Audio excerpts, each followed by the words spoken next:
منت مانگتے ہیں اور بہت ساری منت مانگتے ہیں، جبکہ اسلام میں یہ ہے کہ ہم کیول جو ہے منت اللہ سے مانگ سکتے ہیں، مدد کیول ہم اللہ سے مانگ سکتے ہیں، اور کسی سے اگر مانگتے ہیں تو وہ شرک میں آ جائے گا۔ حالانکہ یہاں ایک بات وسیلہ کی آتی ہے، لوگ وسیلہ جوڑتے ہیں کہ ان کے ہم وسیلے سے ایسا کرتے ہیں، تو وسیلہ کو ہم سمجھ لیں، اسلام میں وسیلہ 3-4 باتوں میں ہے، جیسے کہ ہم اپنے نیک کاموں کی وجہ سے، نیک کاموں کے وسیلے سے دعا کر سکتے ہیں اللہ سے۔ دوسری بات، ہم اللہ کے جو 99 نام ہیں ان ناموں کے وسیلے سے دعا مانگ سکتے ہیں۔ تیسری چیز، جو اللہ کے نیک بندے اس دنیا میں ہیں ان کے وسیلے سے ہم دعا کرا سکتے ہیں۔ اور چوتھی چیز، وسیلہ ایک جگہ کا نام ہے، یہ ہے جگہ اللہ کے ہاں قیامت کے دن جو اللہ کے رسول صلی اللہ علیہ وسلم کو امید ہے کہ اس جگہ پر ان کو ملے گا، وہ جگہ وہ پد ہے، پدوی ہے، جہاں پر سے آپ جو ہے حوض کوثر کا پانی جہاں سے وہ پلا پائیں گے۔ تو یہ تو وسیلے کی بات ہے بھئی۔ اب چھٹی بات ہے اس کا نقصان اس دن کا، اور فضول خرچی اور انسانی دماغ کو غلط کاموں میں لگنا۔ تو بھئی دیکھیے، ایک تو ہم لوگ کا زندگی کا ایک دن اس دن برباد ہم کرتے ہیں، پورا ماتم مناتے ہیں 10ویں کو۔ دوسری چیز، اس دن ہم فضول خرچی کرتے ہیں بہت ساری چیز کا، اس میں جو تعزیہ ہم بناتے ہیں بانس کا یا کسی لکڑی کا، پنی کا، کوئی بھی چیز جو بھی کرتے ہیں اس کو ہم بالکل فضول خرچی کرتے ہیں، اس میں پیسہ خرچہ کرتے ہیں، اس کو لا کے رکھتے ہیں، وہاں پر لوگ منت مانگتے ہیں، شرک کرتے ہیں، اور بعد میں اس کو لے جا کے ہم دفن کر دیتے ہیں۔ یہ بالکل جو ہے فضول خرچی میں آتا ہے۔ اور اس کے علاوہ جو ہے ہم انسانوں کا دماغ، جو کوئی اور اچھا کام کر سکتا تھا وہ اپنا پورا دماغ جو ہے لگا دیتا ہے تعزیہ بنانے میں، وہ اپنا ٹائم برباد کرتا ہے، اور اللہ کے ہاں بھی جو ہے اس کی ایک پوچھ گچھ ہوگی اس معاملے میں۔ اور اس کے علاوہ یہ محرم کی 10ویں میں اکثر ہر سال جو ہے پورے ہندوستان میں ایک تناؤ پھیل جاتا ہے جگہ جگہ، اور اکثر دیکھا گیا ہے کہ 3 یا 4 لوگوں کی موت لگ بھگ ہر سال ہو جاتی ہے اس دن تناؤ کی وجہ سے، اور وہ تناؤ آگے چل کر سماج میں اور ہم کو پریشان کرتا ہے۔ اب ہوتا ہے کہ اب پتہ چلا کہ ہم کو اسی راستے سے چلنا ہے، یہ راستہ فکس ہے، اب راستہ میں ذرا سے کسی کا مکان بن گیا، چھپر آ گیا، اس کو ہم کاٹ دیتے ہیں، توڑ دیتے ہیں، وہاں تناؤ پھیلتا ہے۔ پھر کسی نے راستے میں یا کوئی کھیت پڑ گیا، وہاں اناج بویا گیا ہے، اس کو جو ہے کھیت ہم جو ہے رونتے ہوئے جاتے ہیں۔ تو اس طریقے سے بہت سارے تناؤ ہوتے ہیں، اور کبھی کبھی تو یہ ہوتا ہے کہ ہم ایک ہی اونچائی پر لے جاتے ہیں، اس کو نیچے نہیں کرتے، اور بجلی کا تار پڑ گیا تو اس میں کرنٹ دوڑ گیا، جس کی وجہ سے بھی کئی موتیں ہو جاتی ہیں اور ہوئی ہیں۔ تو اس دن یہ ہمیں زیادہ یہ نقصان ہوتا ہے اور تناؤ بڑھتا ہے سماج میں، جو آگے چل کر کے کافی سمے تک بنا رہتا ہے۔ اب سوال ہے کہ اسلام میں کتنے تہوار ہیں؟ تو اسلام میں 2 ہی تہوار ہیں، ایک عید الفطر اور ایک عید الاضحیٰ۔ اب آپ دیکھیے کہ اس 2 تہوار میں اللہ نے غریب لوگوں کا، کمزور لوگوں کا کتنا خیال رکھا ہے۔ عید الفطر یعنی فطرے کی عید، اب پورے ہندوستان میں، پورے دنیا میں تقریباً 1.5 ارب مسلمان ہیں۔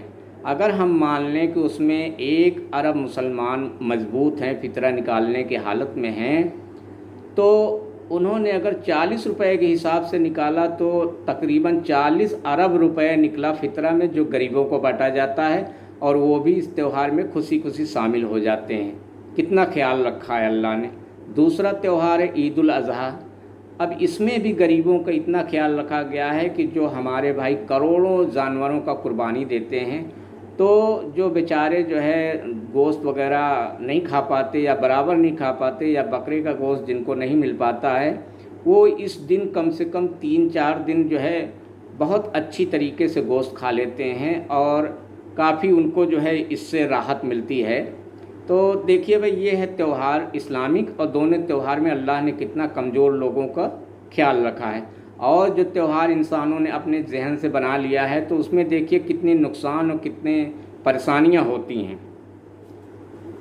اب 8ویں بات ہے شہیدوں کے نام پہ ڈرانا۔ اب جو سب سے بڑا جو اس میں بات سمجھ میں آتی ہے وہ جو ہے ہر سال 10ویں کے دن یا 10 دن جو یاد کر کے ہمیں بتائی جاتی ہے باتیں، اس میں مسلمانوں کو ڈروایا جاتا ہے۔ ذرا غور کیجئے آپ، اس میں کہا جاتا ہے، یہ بتایا جاتا ہے کہ بھائی دیکھو، اگر یزید جیسے غلط لوگوں کے خلاف تم مہم چھیڑو گے تو جیسے وہ 72 لوگوں کا تابوت نکلا ہے ایسے تمہارا بھی نکلے گا۔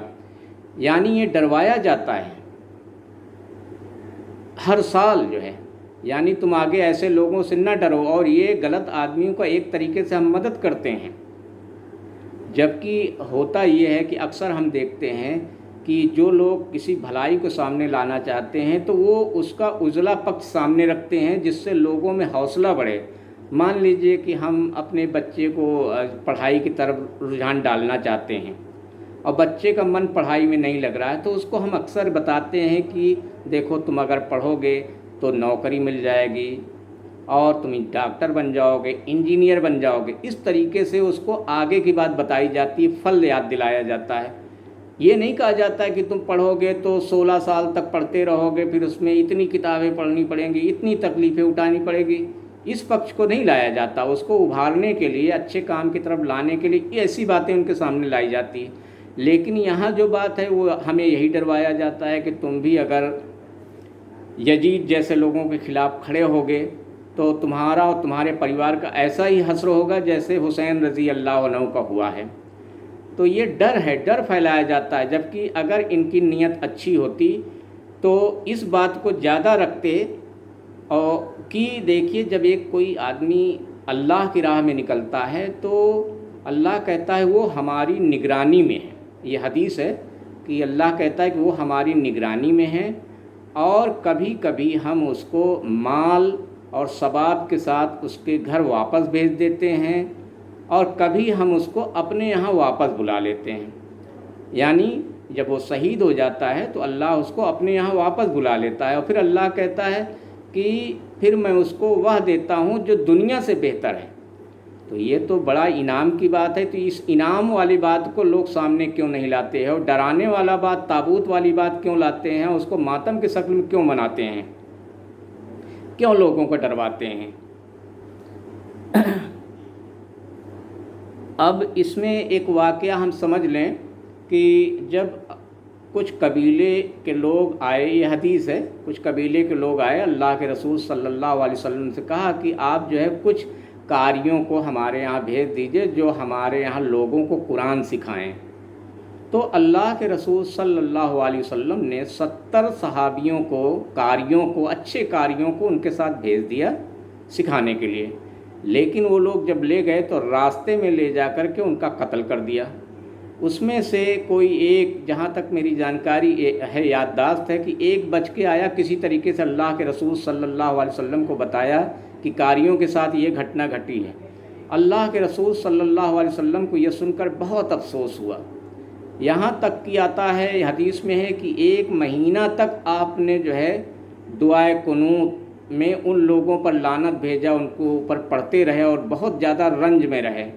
پھر اس کے بعد جب اللہ نے آیت اتاری، اور آیت کا ترجمہ یہ ہے کہ جن لوگوں، جن قاریوں کو شہید کیا گیا تھا، انہوں نے کہا کہ اللہ نے ہمیں جو واپس بلا لیا تو اللہ نے جو ہم کو اس کے بدلے میں دیا ہے وہ بہت بہتر ہے، ہم اللہ سے راضی ہوئے، اللہ ہم سے راضی ہوا۔ جب یہ آیت اتری تب اللہ کے رسول صلی اللہ علیہ وسلم کو یہ اطمینان ہوا کہ ہمارے قاری اچھی جگہ چلے گئے ہیں۔ تو ہمیں جو اب اس آیت کی روشنی میں یہی سمجھنا چاہیے کہ جو ہمارے شہید بھائی ہیں وہ سیدھے جو ہے ان کی روحیں جنت میں جاتی ہیں، اور وہ جنت میں وہ پکشیوں کے جیسے ان کی روحیں اڑتی ہیں، جہاں چاہتی ہیں اڑتی ہیں، بیٹھتی ہیں، کھاتی ہیں، جو چاہتی ہیں کھاتی ہیں۔ تو ان کو بہت زیادہ وہاں آرام ہے جو دنیا سے کئی گنا زیادہ ہے۔ تو یہ تو خوشی کی بات ہے، اطمینان کی بات ہے کہ ان کو اچھی جگہ ملی۔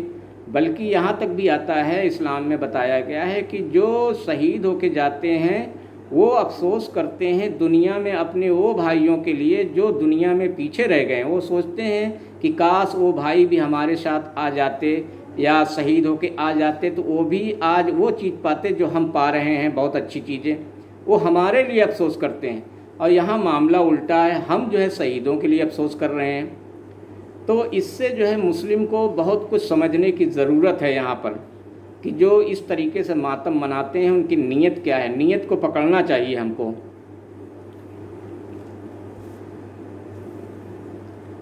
اب سوال یہ ہے کہ 10ویں بات یہ ہے کہ کچھ لوگ کہتے ہیں کہ بھائی ہم اگر محرم میں ان کو یاد نہیں کریں گے تو لوگ ان کو بھول جائیں گے۔ اب سوال یہ ہے کہ کیا ہم اللہ کے رسول صلی اللہ علیہ وسلم سے زیادہ دماغ والے ہو گئے ہیں، اپنے آپ کو زیادہ بدھیمان سمجھتے ہیں؟ جبکہ اللہ کے رسول صلی اللہ علیہ وسلم نے جو سید الشہید حمزہ رضی اللہ عنہ ہوئے ہیں، جن کو شہیدوں کا سردار کہا ہے، لقب دیا ہے، ان کو تو اس طریقے سے یاد کرنے کا آپ نے نہ حکم دیا نہ لوگوں نے کیا جو ہے۔ تو کیا ہم یہ ثابت کرنا چاہتے ہیں کہ ہم اللہ کے رسول صلی اللہ علیہ وسلم سے زیادہ عقل مند ہو گئے ہیں؟ اب اس میں 11ویں بات ہے کہ دیکھیے بھائی، یا تو اتہاس میں درج ہے گھٹنا، یہ جو کربلا کی گھٹنا گھٹی ہے، جو جنگ ہوئی، یہ تو اسلامی اتہاس میں درج ہو گیا ہے، اور انشاءاللہ یہ تو قیامت تک جاری رہے گی یہ گھٹنا۔ جو اتہاس پڑھے گا اتہاس کے بارے میں وہ پورا جانکاری ہو جائے گی اس کو۔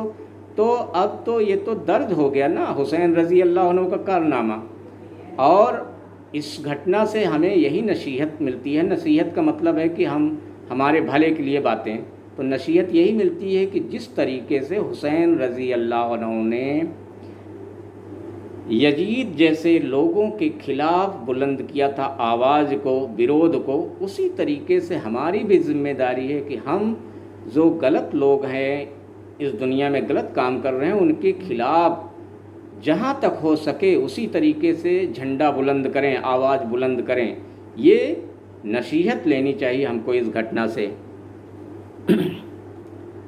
اب سوال ہے کہ ساودھانی، یہاں پر ساودھانی کی بات ہے، بھئی ہمیں کن باتوں سے ساودھان ہو جانا چاہیے۔ تو دیکھیے اس میں جو ہے ایک قرآن کی آیت ہے، اس کو ہم لوگ سن لیں۔ اے لوگوں جو ایمان لائے ہو، دیکھیے اللہ یہاں ان سے کہہ رہا جو ایمان لائے ہیں، جو ایمان نہیں لائے ہیں ان سے بات نہیں کہہ رہا، اللہ کہہ رہا اے لوگوں جو ایمان لائے ہو، ان کتاب والوں کے زیادہ تر علماء اور دنیا سے بمکھ صوفیوں کا حال یہ ہے کہ لوگوں کے مال غلط طریقے سے کھاتے ہیں اور انہیں اللہ کے راستے سے روکتے ہیں۔ دردناک سزا کی خوشخبری ان کو دے دو۔ تو آج جو لوگ بھی قرآن اور بخاری اور مسلم کے علاوہ بھی جو 4 حدیث کے خلاف کتابیں ہیں، اس کے علاوہ اگر کوئی بات کہتے ہیں، کوئی نئی بات پیدا کرتے ہیں، تو یہ لوگ جو ہے غلط طریقے سے ہمارا مال کھانے کی نیت رکھتے ہیں۔ ایسے لوگوں سے اللہ نے ہم کو ساودھان کیا ہے۔ ایک تو ہمیں ساودھان ہو جانا ہے، خبردار رہنا، دوسرے ایسے علماء کو بھی یہ بتا دینا ہے، ان کو خوشخبری دے دینا ہے کہ تم یہ جو بھی کام کر رہے ہو اس کی تمہیں بہت سخت سزا ملنے والی ہے اللہ کے یہاں۔